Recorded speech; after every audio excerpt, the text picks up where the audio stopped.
আমরা মুঘল সাম্রাজ্য বলতে বুঝি তাজমহল, সোনার সিংহাসন, রাজকীয় পোশাক।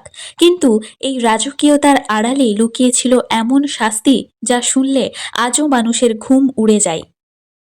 আজ আমি আপনাদের বলবো সেই ইতিহাস যেখানে অপরাধীকে এক মুহূর্তে মারা হতো না, বরং তাকে শেখানো হতো মৃত্যু কাকে বলে।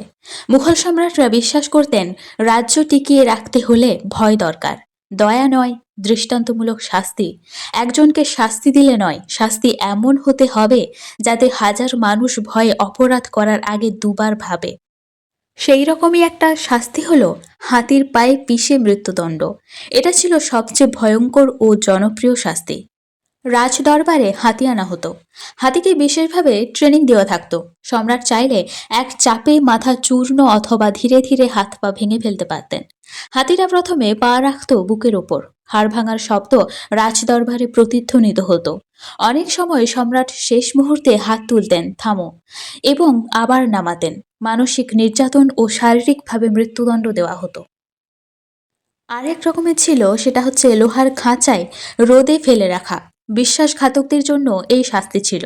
লোহার খাঁচা আনা হতো, খোলা আকাশের নিচে, জল নেই, খাবার নেই, দিনে প্রচণ্ড রোদ, রাত্রে ঠান্ডা, ও তার সাথে ছিল পোকামাকড়ের উপদ্রব। মৃত্যু আসতো 2 থেকে 3 দিনে, কিন্তু যন্ত্রণা শুরু হতো প্রথম মিনিট থেকেই। এই সবের থেকেও সবচেয়ে ভয়ঙ্কর ও দৃষ্টান্তমূলক শাস্তি ছিল চামড়া ছাড়ানোর শাস্তি। হ্যাঁ, এটা সত্য। বিদ্রোহী বা রাজদ্রোহীদের জ্যান্ত অবস্থায় চামড়া ছাড়ানো হতো। তারপর সেই চামড়া ঝুলিয়ে রাখা হতো শহরের প্রবেশপথে। এটা ছিল শাস্তির চেয়েও বড় বার্তা যে বিদ্রোহ করলে এরকমই হবে। সব শাস্তি প্রকাশ্যে হতো না।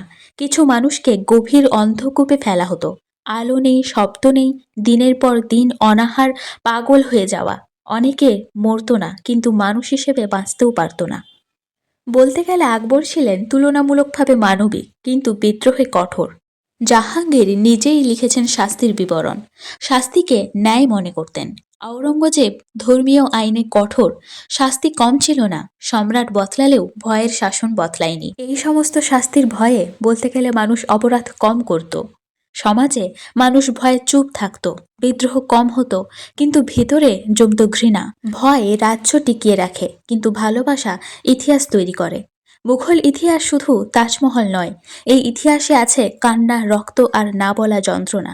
আজ আমরা সভ্য, কিন্তু এই ইতিহাস আমাদের শেখায় ক্ষমতা যদি মানবিক না হয় তাহলে তা কতটা ভয়ঙ্কর হতে পারে।